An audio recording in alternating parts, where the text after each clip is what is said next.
Right now, we're going over chapter 14. Here's the overview. We got to come up with a model, which means a needs analysis. We got to talk about pre and post hypertrophy and power. What are we trying to get out of our athletes? What are we doing during preseason, postseason, during season, in season, after season? When are we working on hypertrophy and power? What is the frequency, intensity, duration, and time of our workout going to be? We have to be able to model an entire training plan for our athletes. And there's going to be a number of different concepts that we have to be aware of that are good for us, good. Overreaching, excessive training, not good. Excessive training, I mean, in gymnastics, if 3 hours a week is good, then 4 hours a week is better. And if you're doing 4 hours a week, multiply the days. Let's go 2, 3, 4, 5 days a week. And the head coach is always pushing more and more and more and harder and scarier and more strength. Now, if you don't push an athlete beyond what they think they can do, then they're not going to push themselves further than what they think they can accomplish. So a good coach is pushing their athletes beyond what the athlete thinks they can do. It's a lot of psychology. But there's a fine line between excessive training and pushing your athlete further than they think they could push. And excessive training, remember, there's a number of different areas of wellness. There's social wellness, there's physical wellness, there's mental wellness, there's religious wellness. There's many different areas of psyche that athletes have to deal with. They're oftentimes afraid of the things that they're doing. One of the things that is intriguing to me about football is, man, it seems like it will hurt if you get hit, or in lacrosse, if you're a goalie and you get hit in the chest with that ball, man, that has got to hurt. So all of these things in gymnastics, and now this is these areas of wellness: social, mental, physical, there's religious, there's 8 different areas of wellness. And all of these things can add stress to people, stress to our kids' lives. Not only that, but they're at school 8 hours a day, always being told what to do, when to do it, and they're always sitting, 8 hours of sitting a day. So when they come to my gym, they don't want to sit anymore. They want to be active. They want to burn energy. So all of this stuff adds stress. So what I want to do is not only consider the physical nature of training, but also the emotional nature of training. Now, the emotional nature of training for a gymnast or somebody who's doing mountain bike, Red Bull drive down a mountain challenge, that's going to be different than somebody who's a chess player. There's fear in gymnastics. Almost every turn, I remember being like, dude, I don't want to do this skill. I could die. And that's stressful, but I got to get on the National Honor Society and I got to get to piano lessons so excessive training is not only a physical term, but it could also be an emotional and a psychological term as well. And that's why excessive training and burnout is not something that can necessarily be reversed with 3 days of rest. You also have to be able to periodize your year effectively. I've shown you my periodization chart, but what are your goals? What are your strength? what are your sport related goals? What are your endurance related goals? What are your goals? And specifically, that's muscle building, which is hypertrophy, strength and power, which is what our guys are working on now, muscle endurance. All right, so those are the goals. When are you going to do them? What time of year are you going to accomplish your training goals so that you don't get into a situation where you're overtraining your athletes? There could be situations where what you want to do is you want to reduce the number of hours or the frequency of your training so that you can peak at the right time. So again, I'm going to show you my periodization chart today and show you when my athletes need to peak.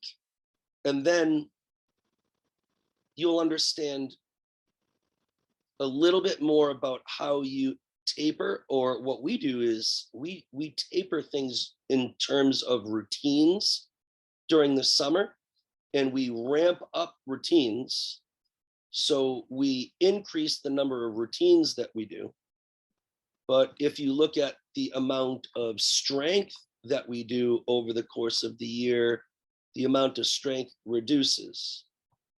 And we're assuming that this is the axis, and over here is time, and over here is frequency. So the frequency of routines during the summer, so this is going to be during August, is much different than the frequency of routines that we're doing in, say, for instance, March. And in regards to strength and conditioning, the opposite is true. We're doing a huge amount of hypertrophy and strength and power work now.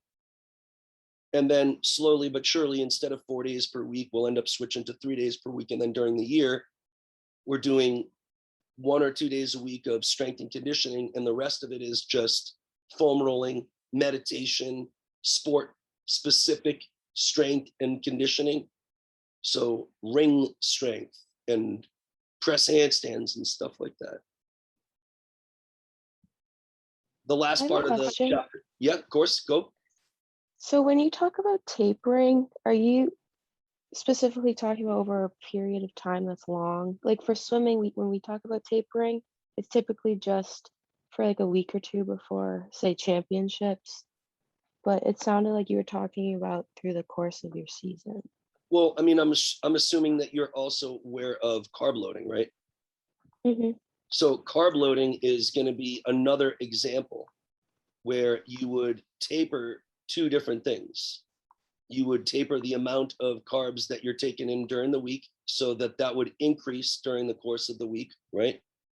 And then what you would do is taper the amount of activity that you're doing so that you would reduce the amount of activity just before you start to the weekend starts for you to race. So this would be example of like maybe a long-term tapering. And then the carb loading would be an example of a tapering where something increases over the course of the week, and that would be another example of a week-long tapering, where this is an example here of, potentially a season-long tapering, or a season like during the season long. And then the increasing in physical activity, the decreasing of physical activity that week before your race, if you're carb loading, is another example of tapering, which is a month long for sure. And that's a decrease. So I think that tapering can be long-term, both increasing and decreasing, and short-term tapering, as you're talking about. Okay, thank you. And then you have the effects of detraining, like not training at all.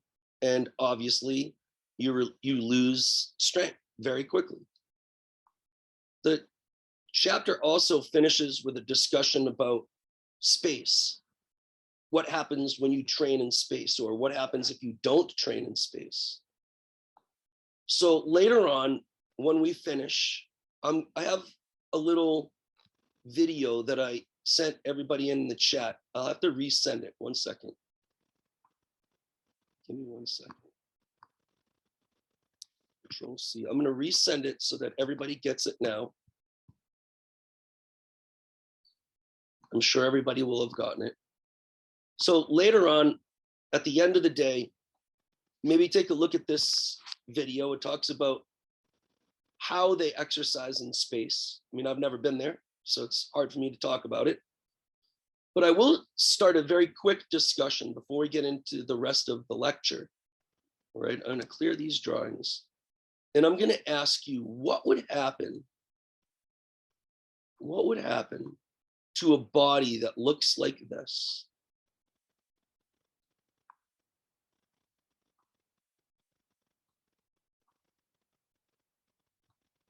Elbow here, and a hand, and a hand.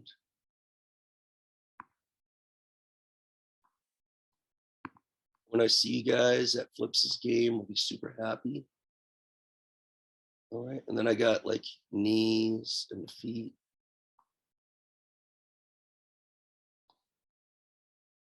All right, and when we walk, our limbs usually behave like pendulums. They swing back and forth like pendulums. Why? Why don't I bounce around like Tigger? You know, why don't we hop? Well, we don't hop because we have these things called bones. And I'm not even going to get into the dynamic systems, the connections, things and all that. But what you have is a bone. Like, let's say this is your femur. Your femur actually has mass and matter and is real. It has this length to it. And the length isn't like gummy. It's not loose. It's not like a jump rope. It's like a long, solid object.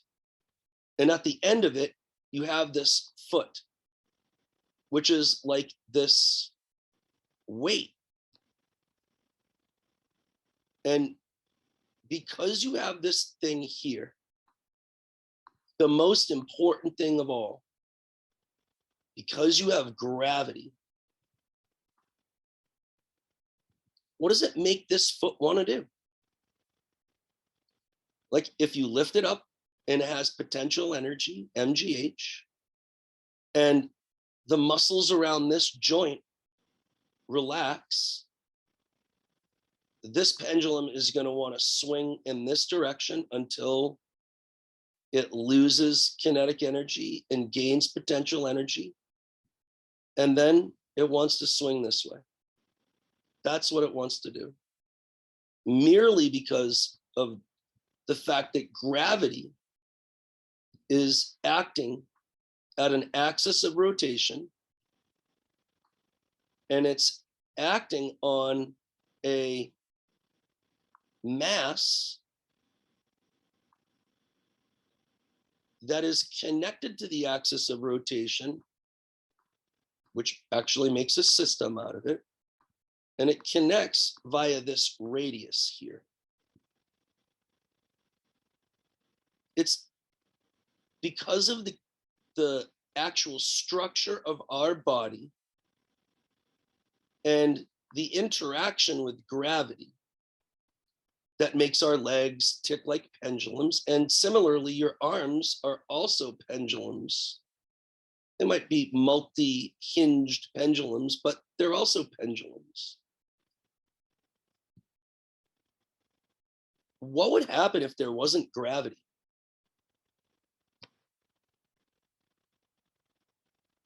Would my body still swing like a pendulum? Would it need to? In fact, let's talk about this a little bit further. Let's just erase this here. So number one, Number one, what's really great for us is gravity. Gravity makes it so that when we lift weights, and I lift a 10-pound weight, it's different than lifting a 20-pound weight.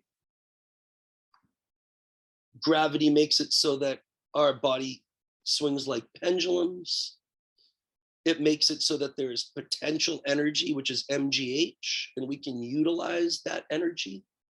Imagine the impact of not having gravity.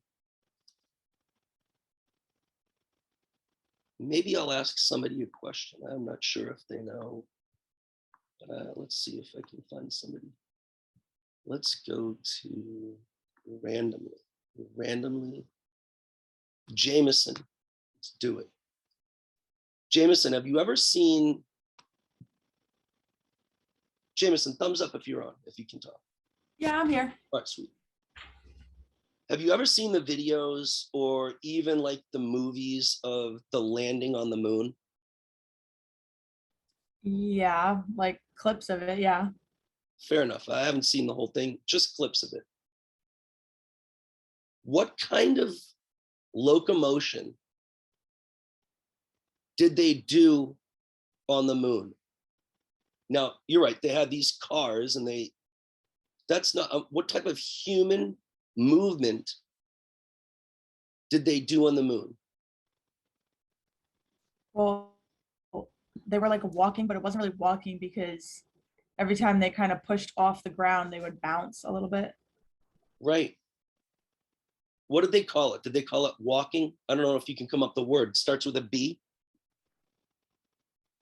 I have no idea. Bounding. They say they were bounding on the moon. Like, you're right, exactly. When they pushed off, because the moon is so much smaller, the gravity had changed. Now, their whole entire gait or style of walking instantaneously changed. How would they, Jameson, how would they ever have been able to anticipate that? And how many real steps did they take on the moon before they started bounding? I feel like, well, they could have thought about like gravity versus no gravity, but like how, I don't know if they knew that before they went. But I also feel like like your whole ability to take what you think is a normal step was changed. So they didn't really get to do that. But they'd never be able to anticipate being on the moon because nobody in the history of man had ever been on the moon. So it's not something that they had a preconceived, they could have guessed what it would be like. What do you, Jameson, when you're walking up and down a ladder, I don't even like being on ladders. My dad would always tell me to be very, very careful on ladders because you could die on a ladder. So when I go up and down a ladder and I'm about to get off of a ladder, how would you describe on Earth getting off of a ladder, Jameson? When you hit like that bottom rung, you hit back to earth and you feel like stable. So you just kind of, do you get off the ladder quickly? Do you get off the ladder carelessly, or do you get off the ladder one rung at a time and just kind of walk off the ladder until you're on the earth? yeah, like one rung at a time. I've never jumped off of the third rung of a ladder. I usually just understand I'm on a ladder. This thing could kick out, and I walk to the bottom of the ladder until I'm on the earth, and then I'm good. Is that fair to say? Yeah. Why would Neil Armstrong jump off the ladder? He's standing on it and he jumps off the ladder onto 2 feet, onto the earth, onto the surface of the moon with 2 feet. He hadn't practiced it before. Where did that change in strategy of getting off a ladder or bounding on the moon come from? It came from this. the change of gravity. It's a system. This is a system of a pendulum. Many pendulums working with potential energy that is m, g, and height, and h. And now all of a sudden this g is tweaked. So where did this bounding come from? I would have to say it emerged. It was instantaneous. It could never have been thought of. They didn't walk off the ladder and say, ooh, that didn't work, and then go back up the ladder and try to like, you know, backflip off the ladder, and he lands on his, like the back of his head, and he's like, that didn't work either. Maybe I'll just jump off of it. So it couldn't have been a brain-driven process because he could never have thought of it and understood. It just plopped out of nowhere because gravity changed. One great thing about Earth is the gravity anywhere on the Earth doesn't change. It does, but like minuscule changes. Jameson, you rock. Thank you for helping me. No problem. Cool. The gravity never changes. Maybe Jameson, I'll keep asking you some questions because I know that you're there. So the gravity never changes. So our pendulums will be able to work anywhere on the planet.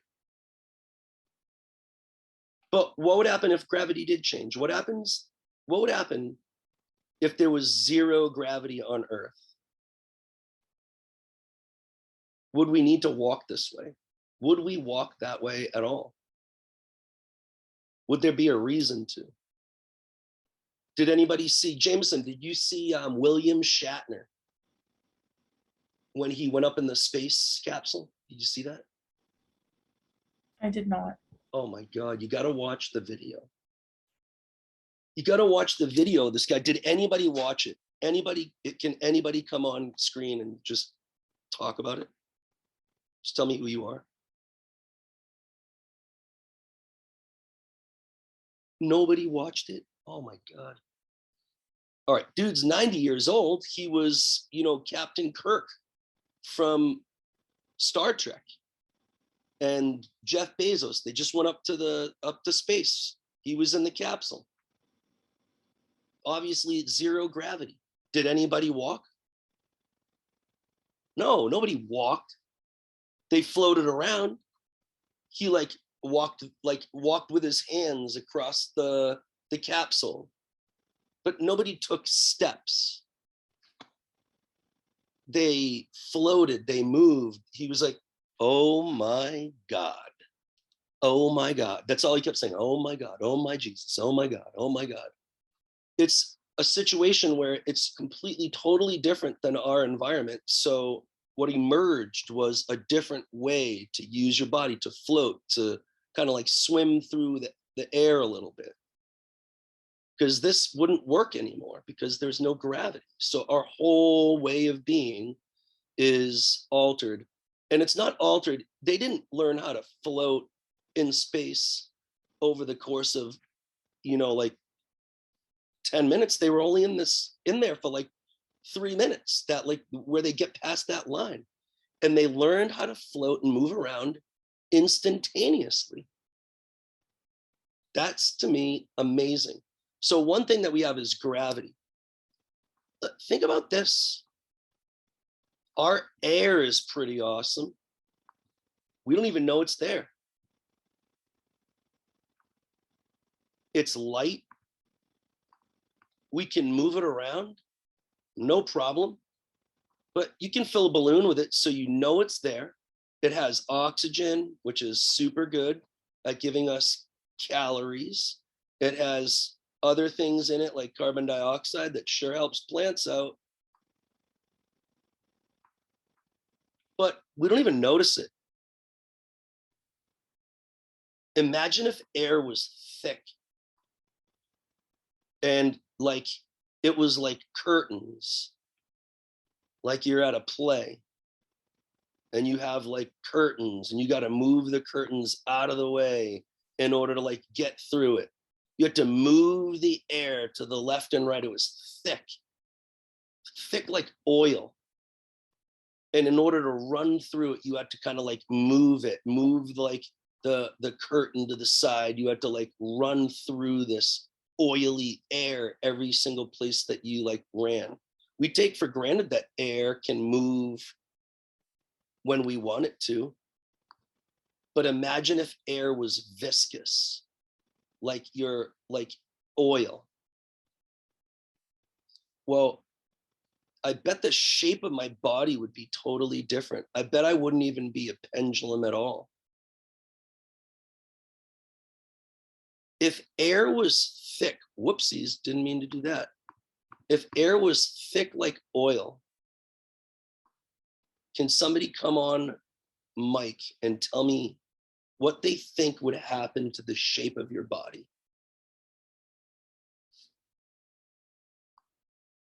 Somebody.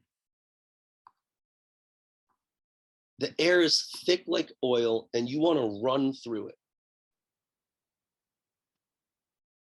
Lucy Malia, why not?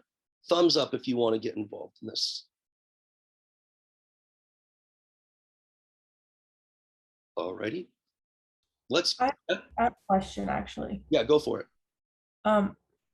When you say like the shape of our body, Yeah.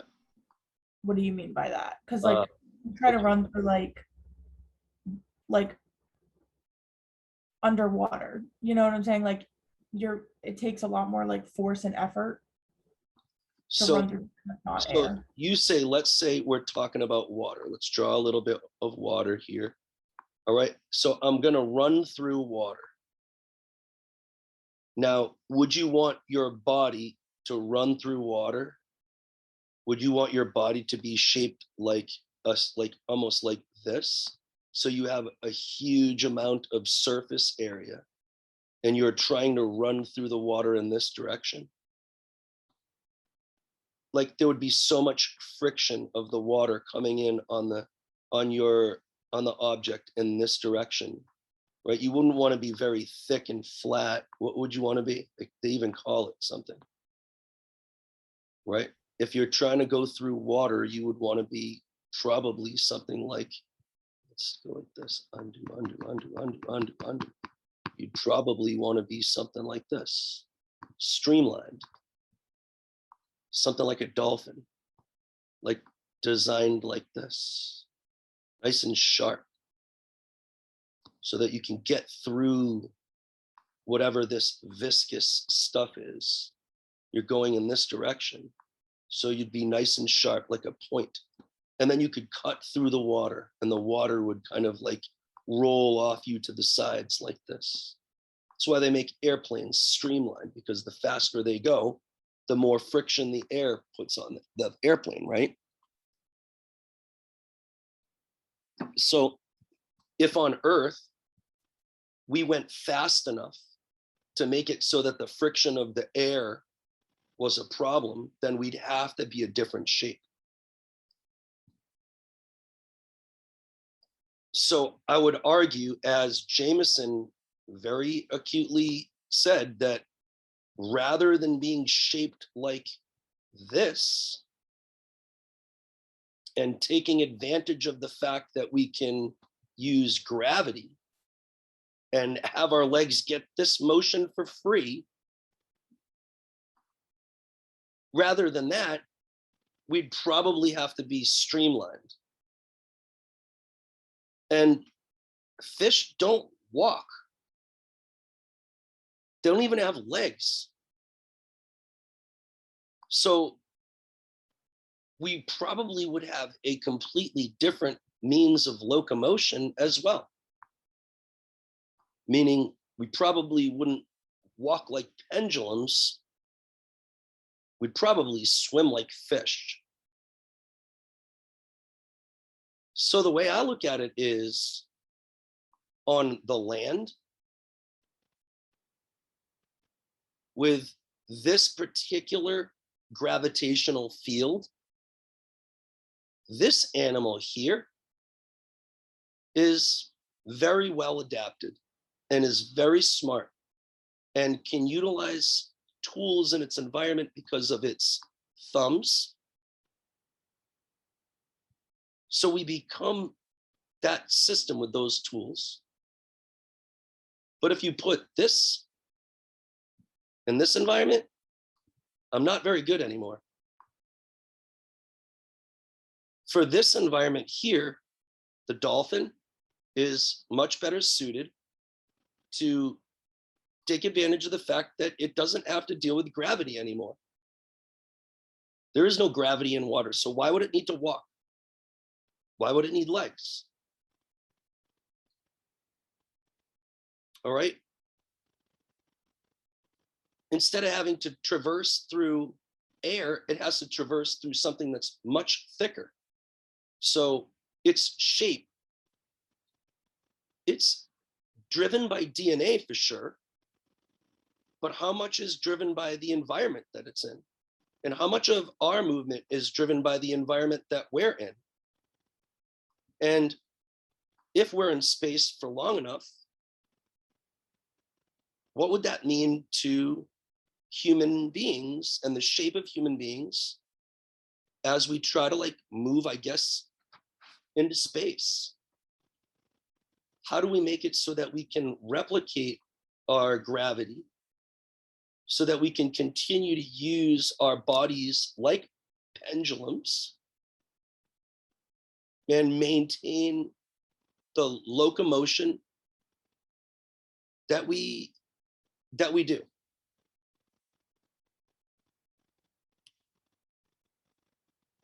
I don't know if this shape here is all DNA. And I'm sure there's a huge amount of this shape that has to do with DNA that I don't know about, because I don't know much about DNA, honestly. But there is a large amount of this shape, and the reason why it swims, a lot of that has to do with these factors here. Change the factor, change the gravitational field, and what happens is instantaneous bounding on the moon. Instantaneous jumping off of a ladder. Right? So I just thought those things were kind of interesting to think about. Just the concept of instantaneous movement. That whole space thing, when I watch that video, it's pretty amazing to me that it's just happens. All right, I appreciate everybody's contribution to that. Let's get going. Anybody have any questions? It's all a system. All of this is emerging. Our shape has emerged. It's not necessarily something that this guy's, you know what, I'm going to act like a pendulum today. That's it. I'm Mr. Pendulum. I'm going to do it. It happens because of these things. So if you change these things, what happens? Boom. And that's what the last real part of this chapter is. What happens if we can't take advantage of gravity, and gravity doesn't make weights heavier, and gravity doesn't give an impact force when I run, and gravity doesn't make it so that I have to lift limbs against weight? Everything changes. We'd be fish. All right. Mouse. Clear all the drawings. Now let's get into some work. You must stress the body. Right? Stress makes the body adapt. But there's good stresses and bad stresses. Like my dad yelling at me to play piano, that's not a good stress. It made me not want to do the work. But putting myself in front of other people at an open mic is a positive stress. And what that did is it improved my sport performance, my singing performance, my confidence in the work that I do. if you work on a kite and you work on that kite in your basement and it's the best kite ever, and you make a bunch of other kites and you're like a kite manufacturer and you work on these kites all day, every day, and they stay, you have hundreds of them stacked, and you're working on this very special one, and this is the best kite you've ever made.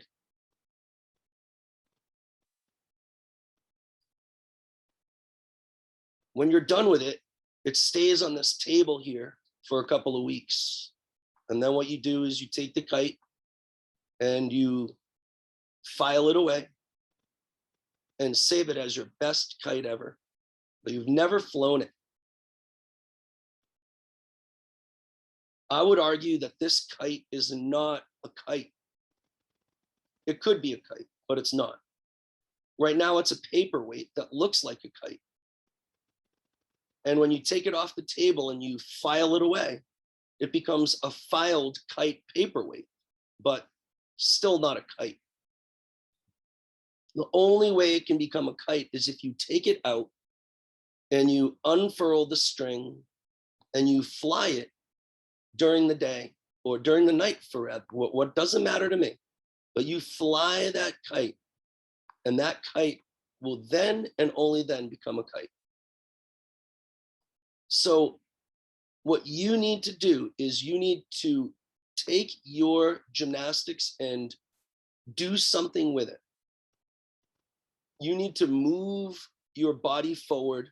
You need to stress your body. You need to, because if this kite isn't stressed, if it isn't flown, if it isn't moved forward, if it isn't pushed forward, it's not going to really become anything.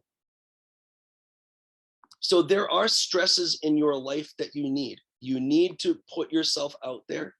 You need to be brave with what you're lifting. The guys in the gym, I'm saying, guys, if you can lift more than 7 to 10 reps, all right, then, or right now we're working on strength and power, which is more than like 5 to 7 reps, increase the weight. Coach, is it okay if I increase the weight? Can you do more than 7? Yes. All right. Then let's stress the body. Let's fly the kite. Let's push forward. Let's move forward. Now, if I move them forward safely, then we can get huge changes in hypertrophy. But remember, it's not going to be right away. It's going to take a little bit of time because remember, first the body wants to improve the brain and the body connection, or the neuromuscular, I'll just say the brain. It wants to improve the brain. It wants to improve technique first. All right. So prior to the body wanting to lay down more muscle mass, the body wants to change other things, make the brain body connection more synchronized, improve the exercise performance, the technique, the make sure when you're squatting, your knees are over your toes. You have to make sure you're considering the amount or the weight intensity that you, or how many sets and reps and how heavy the weight is. And we want to just make sure that our athletes are not necessarily lifting a lot and many days per week, but we're improving not only the gymnastics side of the athlete, but we're also improving the athlete part of the athlete. Now, there's a big difference to me between the athlete and the gymnast. A gymnast is super athletic and super strong, and flips might be incredibly fast, and the ladies might have incredible fast glycolysis, endurance power, but you might not be able to do a pistol squat, or you might not have rotator cuff strength, or you might have fallen arches, or you might not have core strength, or you might not have cardiovascular fitness, or you might not, or you might not. So there's a difference between a gymnast and an athlete. And ultimately, it's not the quantity of training. I have to make a quality athlete. So I have to take all of this into account so that the training that I do results in healthy, stronger athletes who are better at doing their sport. I have to do that through positive stress, right? Not by insulting, not by negative feedback, not by, not paying attention to my athletes, by being a positive role model, by saying positive things, by being knowledgeable, by bringing evidence-based information to the team. That reduces stress by letting the kids talk to each other, by allowing them to put earbuds in if they want. Reduce stress in terms of emotional stress, but increase positive stresses that are going to lead to adaptations. And the adaptations are what we've talked about in terms of adaptations to resistance training and adaptations to aerobic and anaerobic training, which we've talked about for the last 2 weeks. Right, but too much training is going to lead to performance and injury. Remember, in the beginning of the semester, we talked about your stress strain curves. I'm not going to, call you out on anything. Here's your ligament one. And what it implies is if I'm able to train, maybe I'll just change the color. If I'm able to train with my muscles in this region, which is the elastic region, you keep the muscles and the ligaments and tendons healthy. But as soon as you get them into their plastic region here, if you don't give them an opportunity to rest and heal and get back into the elastic region, and you keep pushing and driving and driving and driving, well, then too much training is going to lead to potential injury, which is tearing, repetitive tearing of ligaments, acute breakdown of tendons and muscle, and therefore a reduction in sport performance. So we just want to make sure that we're training the athletes right. And to me, what I do is I use the American College of Sports Medicine as much as I can to back up the exercises that I'm using, to back up my rationale for the volume and intensity of training, because the ACSM is based on published articles, and published articles are not usually accepted on any forum unless they are about 85% of the time, which is the very minimum, about 85% of the time effective. Now, I can say that because they're not usually, and 85 is usually actually about 95%. Because I'm sure you guys have seen the statistic, the p-value, right? P equals 0.05, right? Or even a p-value of 0.05 means that for the most part, 95% of the time, this stuff is working. So if I base all of my training based on the American College of Sports Medicine information and evidence-based information, then 85 to 95% of the athletes are probably gonna respond pretty well. Now, remember, we do have this thing, high versus low responders. So there's going to be some kids who are able to adapt to my training program and they get absolutely ripped and really want to do it. High responder. There's going to be other kids who maybe because of motivation or maybe because of nutrition or maybe just because they are a low responder are not able to adapt. But if I'm working on my 75 to 90% of the kids are going to respond, that's pretty good. And I can differentiate my instruction to the rest of the kids the best that I can. Okay, so with all of that being said,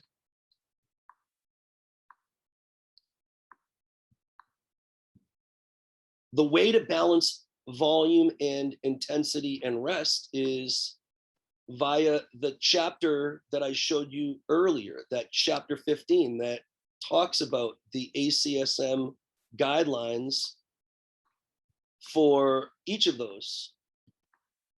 Chapter 15 in that ACSM, or the Certified Strength and Conditioning Specialist. Actually, I think that's the National College. What is that? 1 second. I don't want to get it wrong. If I'm gonna tell you. It's this one. The National Strength and Conditioning Association, right? It's the greatest book ever. So how do I balance volume and intensity? With evidence-based research, evidence-based information. Chapter 15, right, of your National Strength and Conditioning Association. All right, and the ACSM. This is what I go to. And then ACSM. And then if anybody has any questions of where I'm getting my information, I just use relevant information, relevant research to set these things. And also, it has a lot to do with what goals are you working on at that time. Remember, we're working on either hypertrophy, strength, power, and I'm working on different goals. Therefore, I need to set the different volume and intensity. And we have to include rest. I believe that my athletes should rest as much as they work out.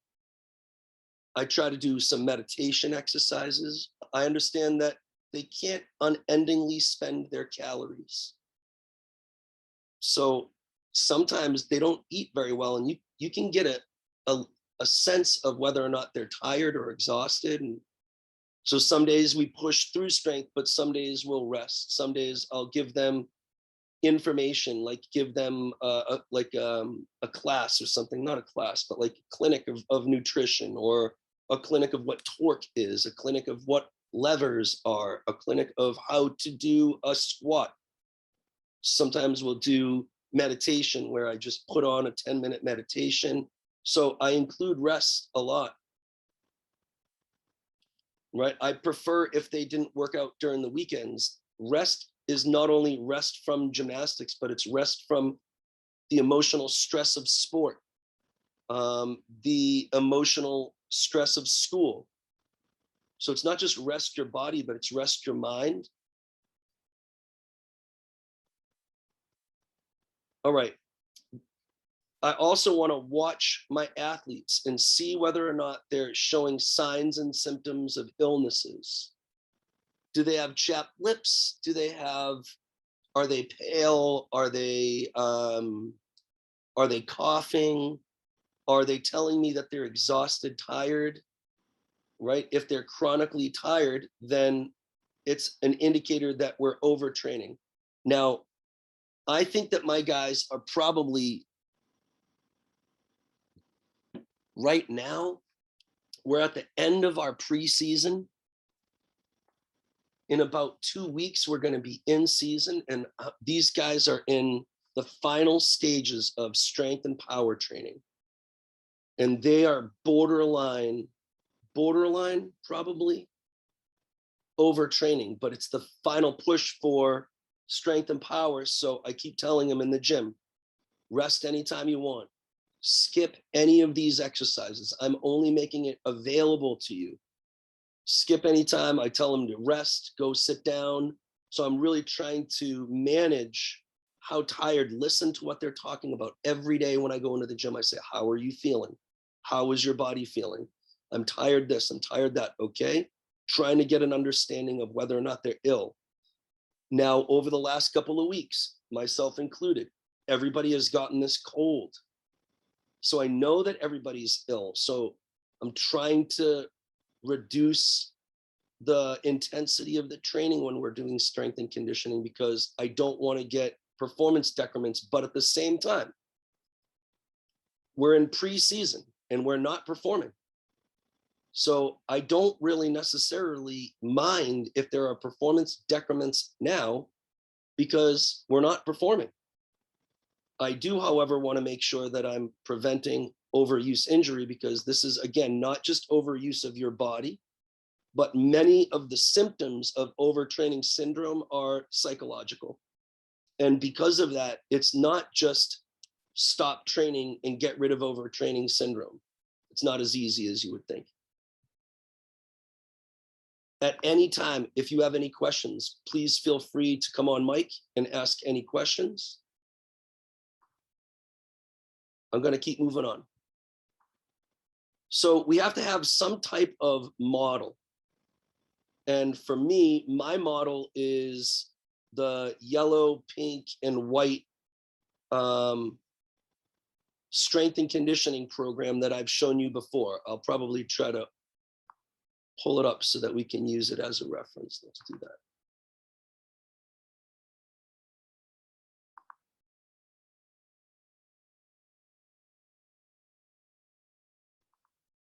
This will be good enough.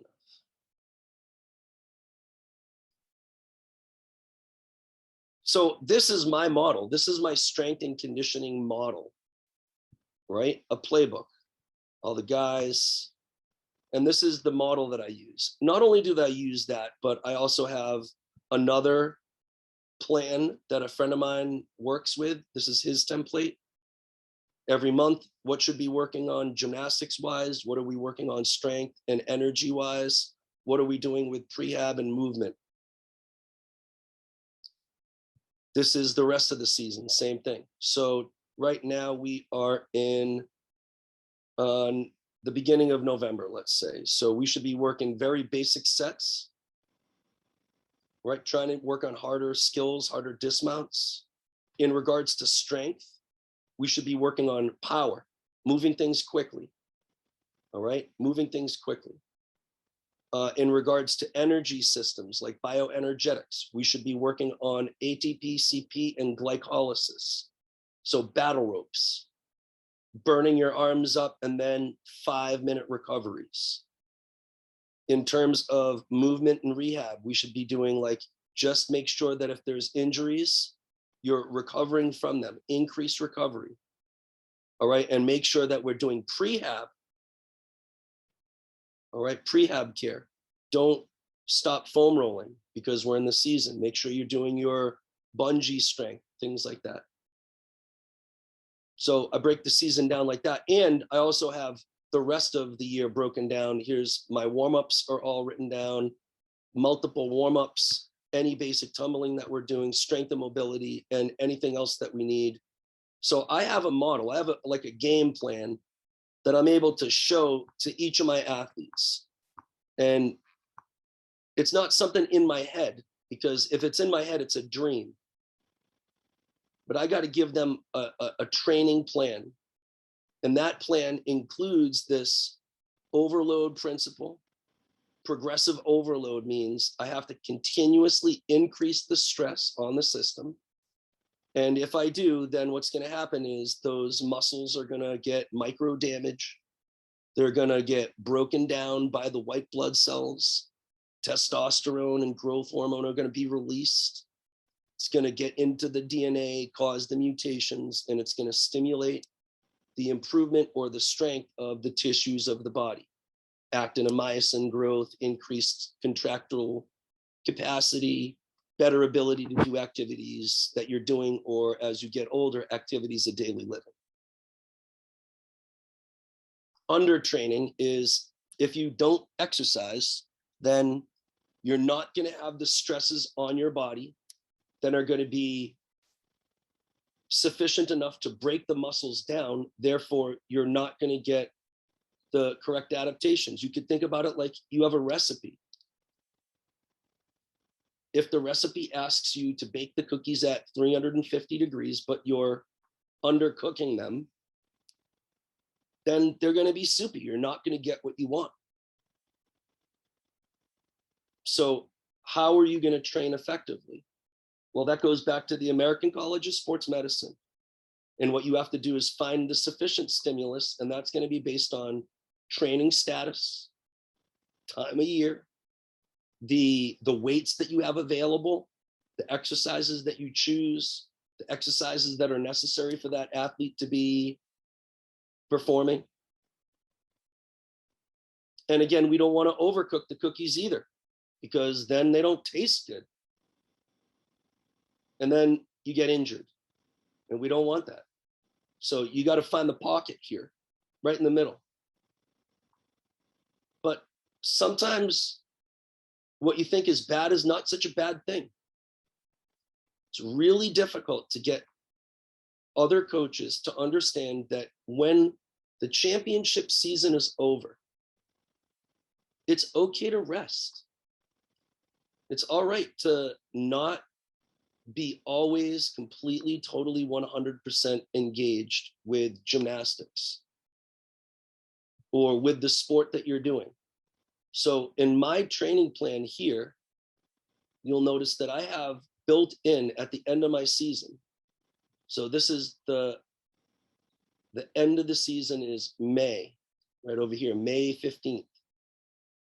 Usually we have our national championships this weekend, the 9th, 10th, 11th, 12th, and 13th. In fact, in May, that's the exact weekend this year. I want my athletes to peak here, peak performance. Then at the end of the season, in post-season, I want rest. I would love if my athletes didn't come in for 2 weeks and took a walk, experienced the outside, got some vitamin D. We do everything on Zoom, no problem. But in the post-season, they should undertrain. They should rest. It allows them to heal physically, but also it allows them to reduce the stress associated with a relatively kind of scary sport. It allows them to see their friends so they can rest and achieve social wellness. They can go take a walk in the woods with their family or go camping. It allows me to rest. So a good active rest, though, I still want them to do some flexibility training, bouncing on trampoline, landing in the pits, right? But I want them to rest, but be active. Rest is okay. So there are some times where undertraining is not a bad thing, but it has to do with your model, your periodization chart. How are you organizing your season? But with the guys who are doing the strength and conditioning, if they're not lifting the right amount of weight and they're undertraining, then they're not going to achieve the changes that they want. The chemistry isn't going to work, and we're not going to build the right cookies. Their muscles won't develop. So I'm watching them in the gym. Are they lifting the right amount of weight? If their body is struggling through the technique and they're not able to move the weight smoothly, I'm thinking maybe that's too much weight. But right now he's on set 7, and we're working on strength and power. So that matches what the goal is. Good job, Joe. Right? Put the weights down carefully. So I'm on it, like all the time. I'm monitoring. How are they lifting? What are they lifting? To make sure that they're not overtraining, but they have to have more than what they're used to. Right? In both of these situations, they're not gaining. In acute overload, they'll maintain. When we do our maintenance phase, that's pretty much what we do, an acute overload. So they don't lose. If they want to get stronger, they have to do overreaching. Now, I guess it sounds like a pretty negative term, overreaching. Right? It's the overload principle, though, that we learned in chapter 9 in the principles of exercise training. You have to overload the body. You have to do more than what you thought was normal or what your body thinks is normal. Then the micro damage of the actin and myosin occurs. For a couple of days, there's going to be a decrement in performance because the kids are sore. The muscles are sore. They're broken down. But that means that in the gym, you got to go work on the opposite muscle groups. Or you have to do legs, arms, push, pull, flex, extend, and vary that in your training program so that when one muscle group is damaged, it's allowing the other muscles to get the benefit, and then vice versa. Many of the symptoms associated with overtraining are not associated with just performance, but overtraining syndrome is associated with changes in many aspects of physiology associated with the parasympathetic and sympathetic nervous system, increased heart rate in some instances, decreased heart rate in other instances, changes in blood pressure, stress levels, anxiety, all sorts of other things that we'll get into. In the book 14.1, figure 14.1 talks a little bit about this being not such a fluid start from undertraining to acute overload to overreaching to overtraining. Like at any period here, it could be kind of considered one or the other. Like right now, I can't necessarily be sure that my athletes are overreaching. The zone of enhanced performance in competition and training is here. Now, my athletes are right here, right now. You know, I do not want them to push to overtraining. I got to keep them here. All right. So, but I mean, they're close. They're really pushing themselves now. One of the problems that I think is that my athletes are young and they cannot be regulating their diet effectively. They can't be at school. I know what I ate in high school at school. So I'm concerned that some of the kids are working very hard in the gym, but they're not able to get their 3,500 calories in. So for that reason, if they tell me they're exhausted, then what we do is we'll do a lot of meditation that week and try to save calories and keep them emotionally well, but also nutritionally well, and keep them over here. But they have to move forward at this point because season's starting, and during the season, I want to go more towards acute overload and even in this area. So I'm going to move forward. Does anybody have any questions?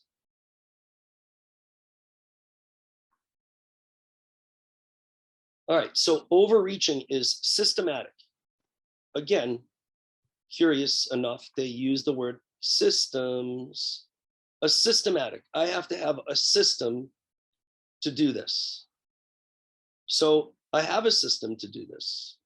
All right, I'll show you what the system is.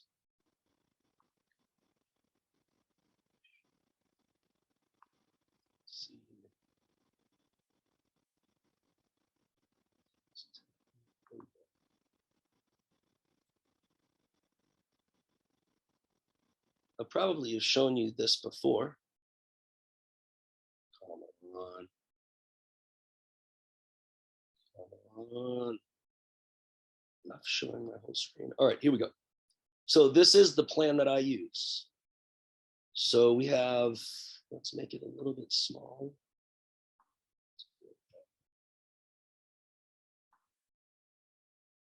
So this is where we're at strength and power, weeks 13 to 18. But we started here with my hypertrophy phase. So hypertrophy phase, day 1. I have 4 days of strength and conditioning. Day 1, day 2, day 3, day 4.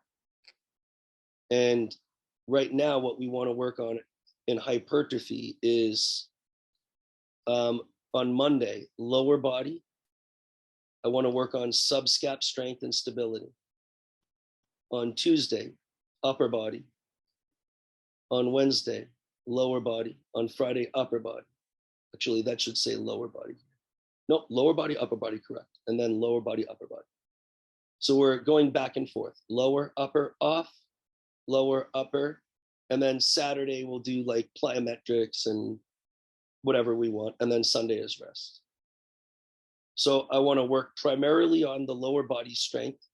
That's the first 3 exercises here. And then I want to work on subscap and stability as our secondary strengths here.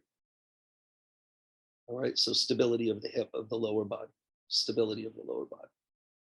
On Tuesday, we do something different. All right, oh, and here, because we're working on hypertrophy, and this is the first week, we're working just outside of the hypertrophy range. Hypertrophy was 7 to 10, 7 to 10 reps. But this is the very first, June 1st. Keep the weight down. So I want them to be able to do 15 of whatever they're doing. If they can do 15, then add weight. Next week, I want you to do only what you can do 12 times. And now they're within their hypertrophy ranges here. 4 sets of 8 or 7 on each side. This is shock week. So I'm doing 4 sets of 15, heavy, heavy, heavy weight. And then it's 4 sets of 12, but here, low, low, low weight. So we're deloading and learning for the next week. Because the next week is the next of the 7 to 12 weeks. So they have different exercises. So on Monday, they're doing goblet squat. So this is a weighted exercise. This is a non-weighted exercise. And this is like an animal flow, like you're doing Tai Chi, breathing. Again, this is step ups, like power, explosion. You can weight this exercise. Lateral step down, slow, stability exercise, and stability exercise for the lower body. Then jam ball slams, whole body, everything's timed, 20 on, 20 off, working on fast glycolysis and ATP. 20 seconds on each of them. So 20 seconds of this, 20 seconds of that, 20 seconds of that. And remember, last week we talked about those changes in phosphofructokinase and succinate dehydrogenase, those enzymatic changes with 1 minute of on. So 3 times 20 is 1 minute of complete and total on, followed by 20 off. Actually, it should probably be a little bit more than 20 off. And then, so we're doing our fast glycolysis and ATP training. So that's what they do day 1. And then we don't necessarily have to go through all of it, but this is the arm circuit that we do. Floor press, inverted rows, single arm, half kneel and press. And everything is, if you look, it's push, pull, push, pull, push, pull, push, pull, right? Everything is organized so I can work on shoulders here. This is back and chest here. This is lats and stability here. At first, they're doing 3 on of 40 seconds on, 20 off, 30 seconds on, 30 seconds off, 20 seconds on, 40 seconds off. So then they have day 3, legs again, same thing. Day 4, arms again. Then the next 7 to 12 weeks, they have the same kind of thing, but now it's completely different exercises. Then we move into strength and power, completely different exercises, strength and power. Notice now, instead of 3 sets of 15, everything is 3 sets of 5, 5 sets of 3. And then I keep going forward. So what I'm showing you is that I certainly do have a systematic approach of overstressing the body for mesocycles or short periods of training. 1 second. And what you do is you allow for stronger and stronger stimuli to break the body down over a course of time with rest. That's why sometimes the guys will come in on Saturdays and they'll say, oh yeah, we came in and we lifted here at the end of practice. And I'm like, no, that's not what we want. Or they'll say, my dad got me a strength and conditioning set up for the gym, for my home gym down in the basement. Awesome, that's great. But how are you going to manage when you're lifting? Because now they're going to want to lift all the time. And I can't I'm not going to be able to regulate it. And now I don't know if they're going to have the rest and the reduction in stress. So I don't want unnecessary overtraining. All right. Because if you do overtrain, then excessive training does result in, or I don't want to say does, but can lead to reductions in strength and performance. And that's not what I want. Okay. Now, it seems as though what we want is athletes to win. And because of that, we're pushing them more and further and further. And, there are so many athletes doing so many sports that if you're not able to make the team, then there's another 5 that'll be in your place. So it seems as though professionally and with the kids that I coach, they're able to do harder and harder and harder gymnastics every year. So we continue to push the envelope, but when do we make it too dangerous? When do we make it too difficult? When do we make it so that it's not too dangerous just physically, but emotionally? When does it become too stressful? I mean, I think that over the last couple of years, especially in gymnastics, I think that is starting to come to a head. And treating athletes like humans and treating my students like humans, I think is better than treating athletes like pawns. So I try to think that like maybe healthier is better, athletic is better, kinder is better, more knowledgeable is better, ACSM is better, evidence-based information is better. I think that that's the way that I think of it. There have been studies done with swimmers who have done two-a-days. Man, I hated two-a-days. Anybody here do two-a-days, flips, two-a-days? You guys love that? Fun, right? We don't even do those anymore. Oh, they're the worst. They're also the worst during winter session. That's the worst. Or they're the worst during spring break. Because while other people are having fun, you're doing two-a-days. And I just thought it was miserable. And in fact, if you look at research, doing two-a-days can lead to reductions in strength and sprint performance from swimmers. Take a look at the book. So I don't think that there's any research that suggests more is necessarily better. All right. These are graphs that show blood lactate concentrations. These are physiological differences. Blood lactate, remember, is an indicator of endurance trained athletes. They look at group 1, group 2, they did two-a-days. These guys didn't. Same profile. Same thing on here. Exercise heart rate, same profile. So there's not really a huge amount of evidence that suggests two-a-days or more training is vital. But I mean, again, that should be sport specific. An individual who's doing hypermarathons should probably train to the volume of a hypermarathon individual. Right? For the most part, you want to kind of think of this relationship between intensity and volume.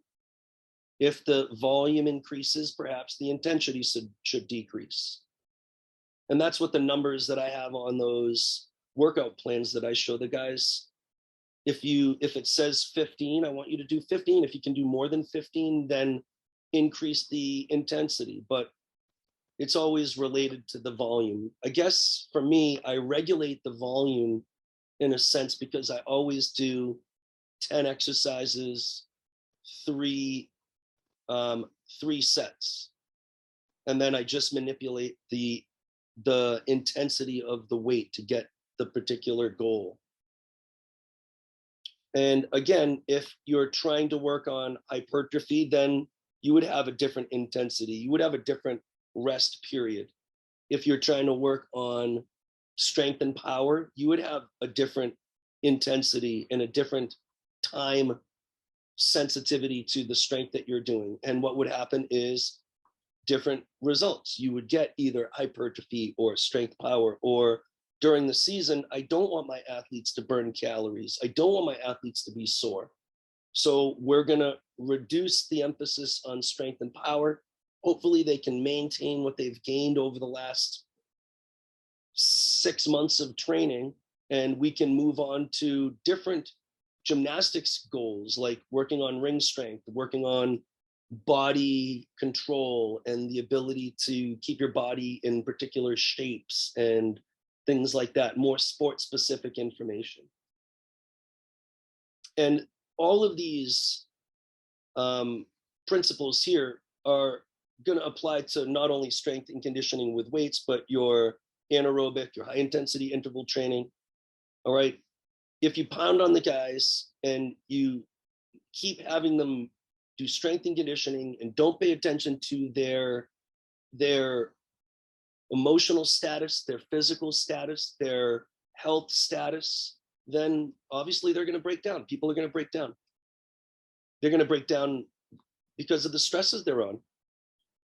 So for me, in order to reduce the stress, I have to break the year up into separate periods where right now their muscles are going to be stressed because they're doing hypertrophy and strength and power training, but they're not stressed because of meets.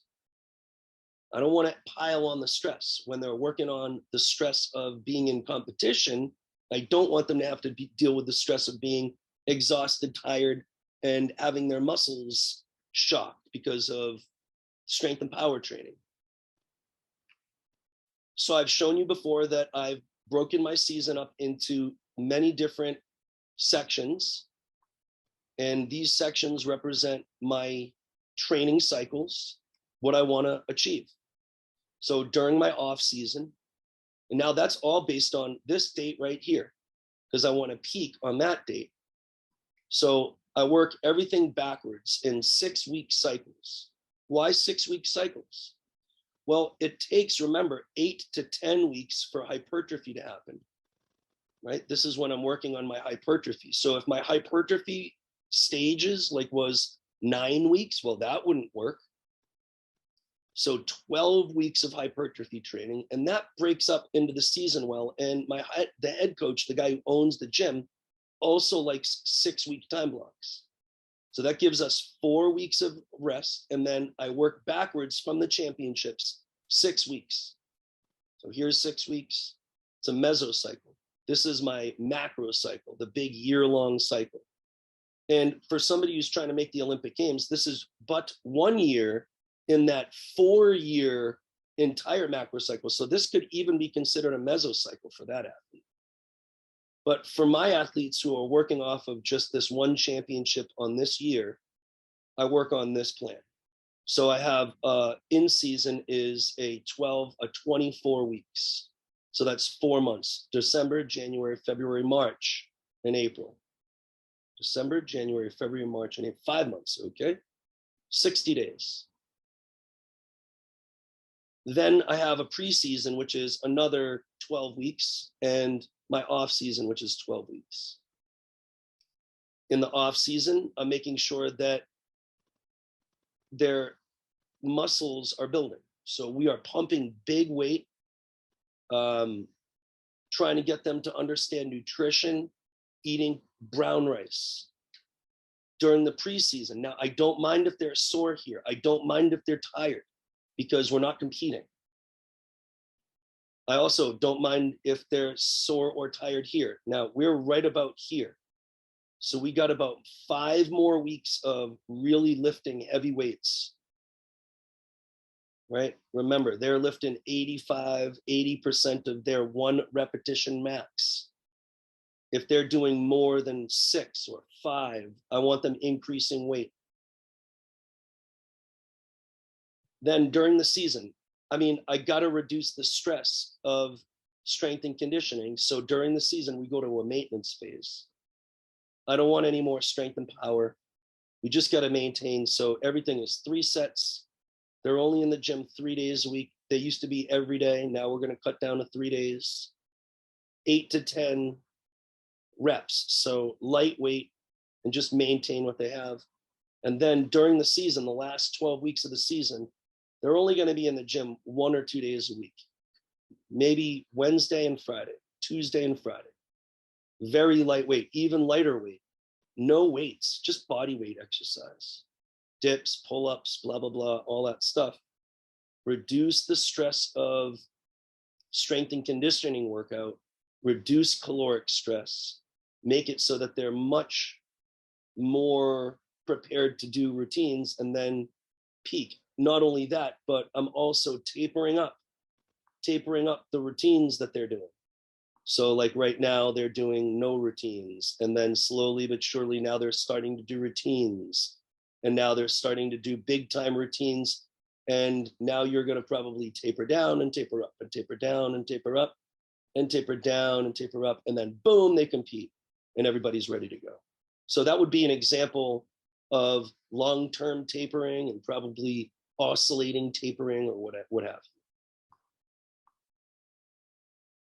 Anybody have any questions about this stuff? All right, might as well keep moving. So again, I have a relatively detailed periodization chart that I utilize. I break my year up into smaller and smaller cycles. All right. Now, it could be the case that because your team has, you know, a winter championships, a fall championships, spring championships, that your periodization chart might have to be a little bit different than mine. You could have a periodization that lasts for less than a year. It just depends really on the layout of your championship season. And it could be the case that an individual does more than one sport, and they have to therefore peak for different sports with different sport requirements. So this could get very complicated. But for the confines of what I do, I'm able to provide for a good strength and conditioning program for the athletes. Now, if I worked with other sports, I'm probably assuming that I would have to redo my periodization chart and perhaps even allow for or build in block periodization, because more and more people are doing more and more sports.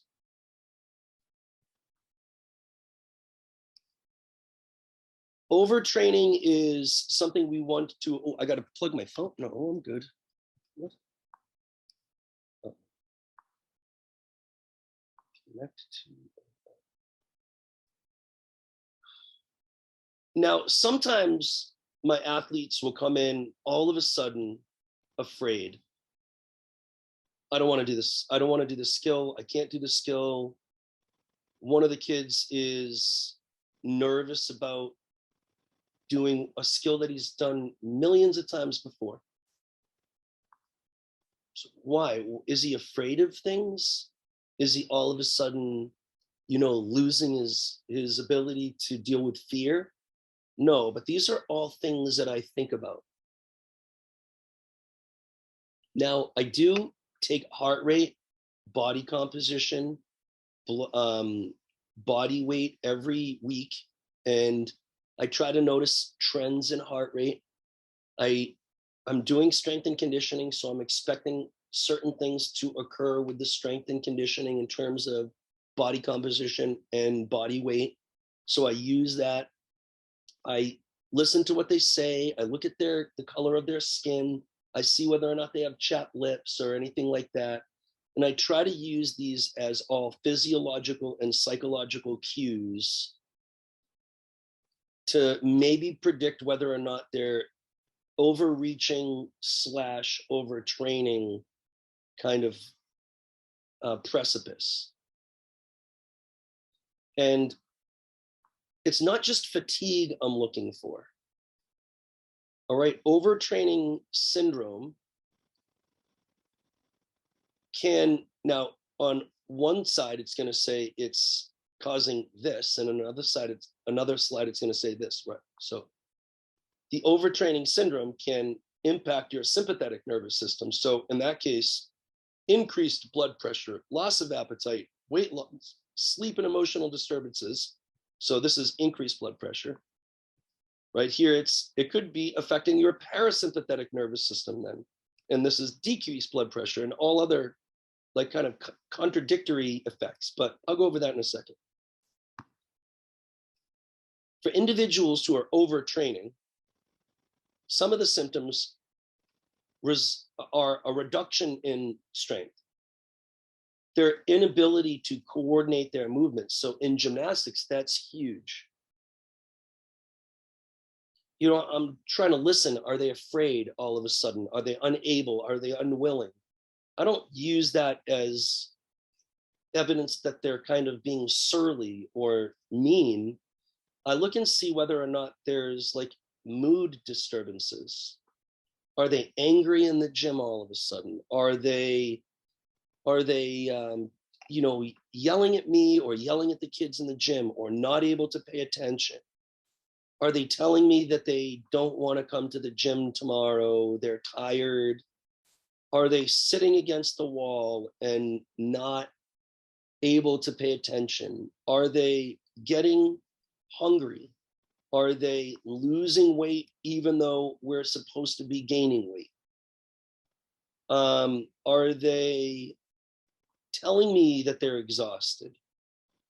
At the gym during strength and conditioning, are they lifting the same weights that they were yesterday or the day before? They'll tell you, man, I can't lift today. Something's wrong. I just don't want to do gymnastics. And I don't even want to get into depression because that's a whole other situation. So I'm listening to what they're talking about. I'm watching them walk in the gym. Are they walking confidently? Are they doing what I asked them to do? Are they getting angry in the gym at their peers or if I give them a suggestion? When we look at strength in the physiological factors, are they gaining the weight? Are they managing their body composition? So these are the only ways that I can predict, or it's all like circumstantial evidence. There's no necessarily way for me to be exact. I'm just trying to take it all in. Overtraining can be caused by a number of different characteristics of the exercise, which is why I really try to find the information from the American College of Sports Medicine to help guide me.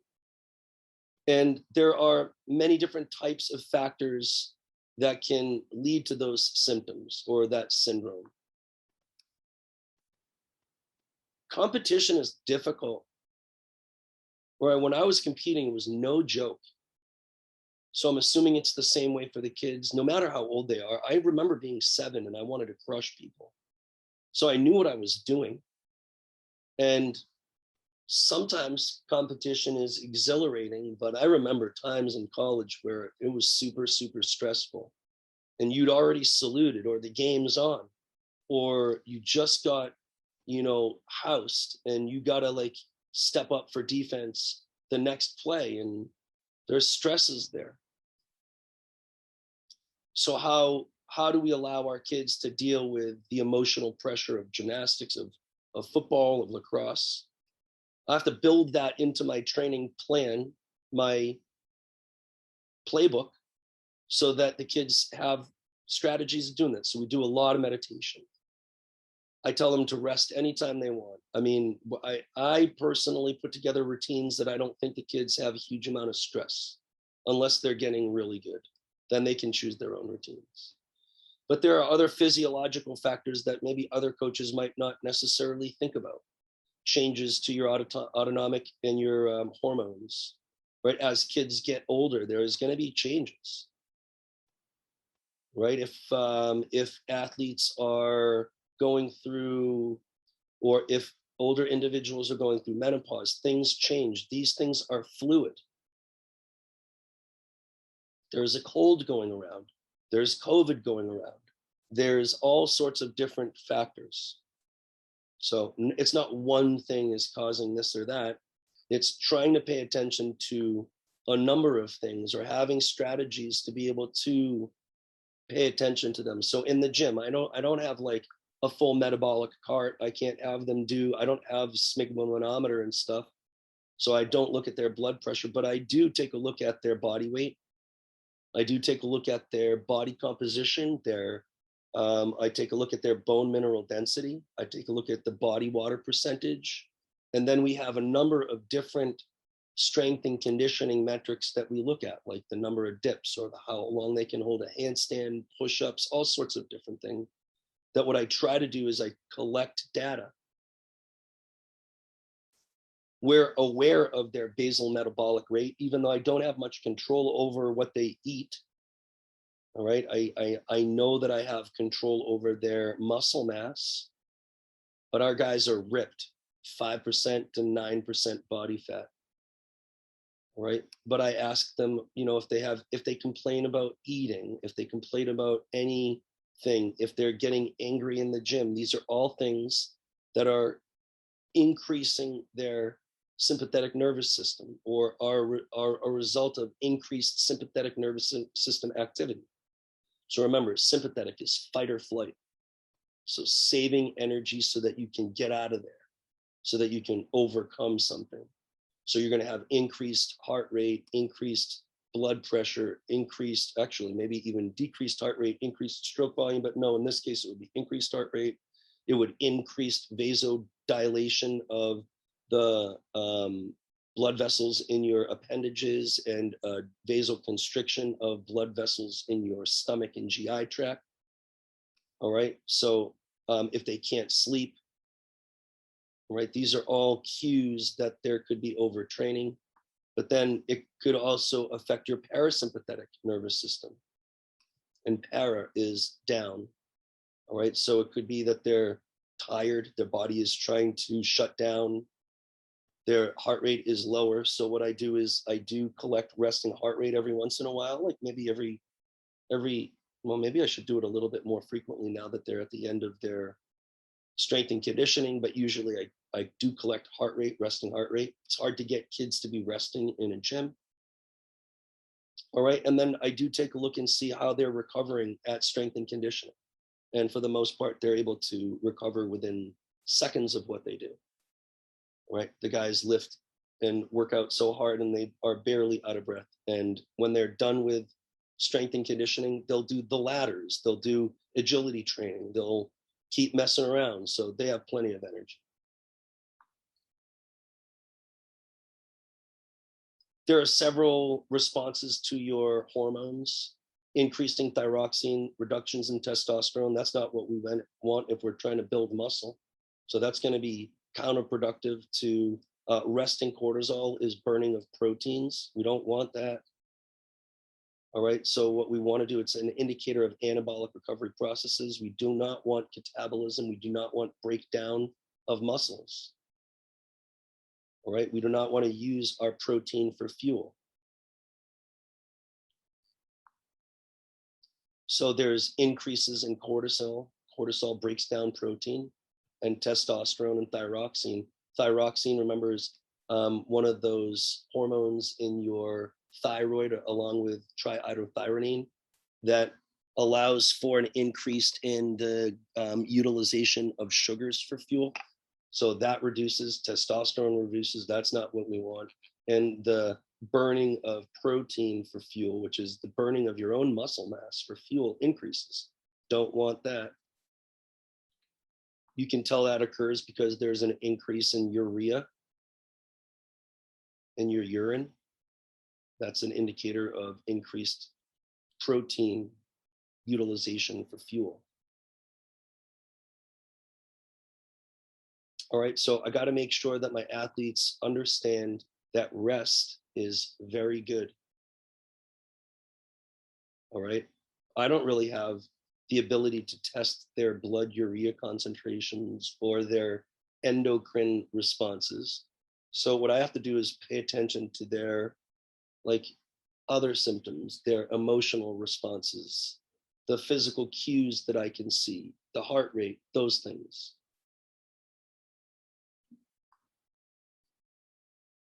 The hypothalamus is the regulator, the homeostatic regulator of the body. And it seems as though that in regards to neurological factors, the hypothalamus is stressed.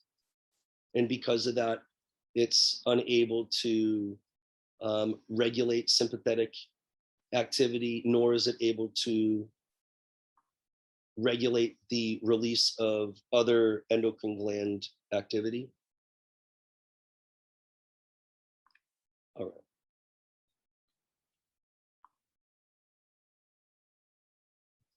Oftentimes there are immunoresponses, so the kids are going to get either sick, right? There's a cold going on right now. I'm paying attention to who's sick, who's coughing, is the whole gym sick? Do kids have chapped lips? Are they, I look at that, I mean, that's pretty much, try to get a sense of who's doing well, not only just with immune function, but just like if they're complaining about sleep, if they're complaining about food, or my muscles ache, my body's sore. I'm just trying to collect information. All right, because with exhaustive exercise and overtraining, there's an increase in potential for illness. Right, and then I don't want them exercising during illness because it's going to lead to even more problems. So if they're ill, I'd much rather do meditation or have that athlete do foam rolling or not even come to the gym that day because I don't want to do that. I'm sure you've seen these U-shaped curves of relationships between the either the amount of exercise that you do. When the amount of exercise you do increases, the immune function will decrease. But this is an inverse U-shaped relationship between immune function. So as immune function is really high, then obviously disease susceptibility is really low, and vice versa.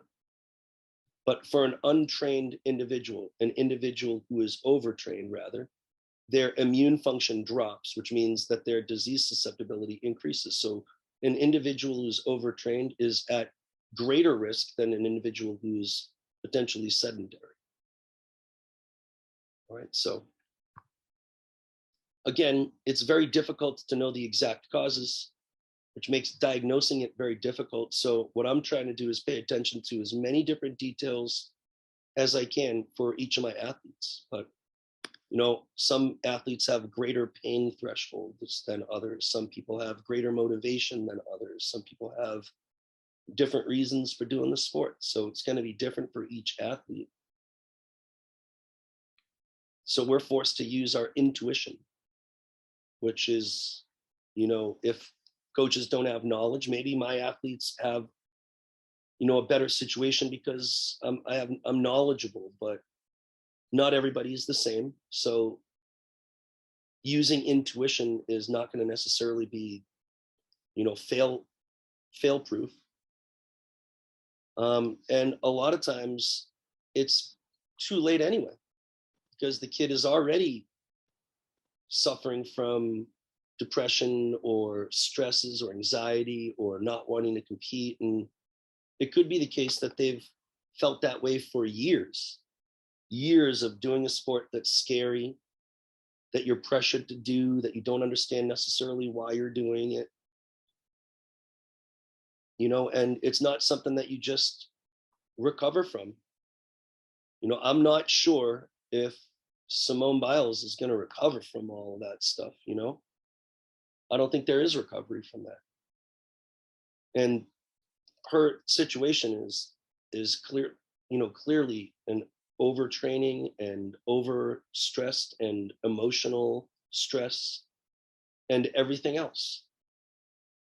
So it's real. The treatment is, you know, not 100% effective, but it's obviously stop what you're doing.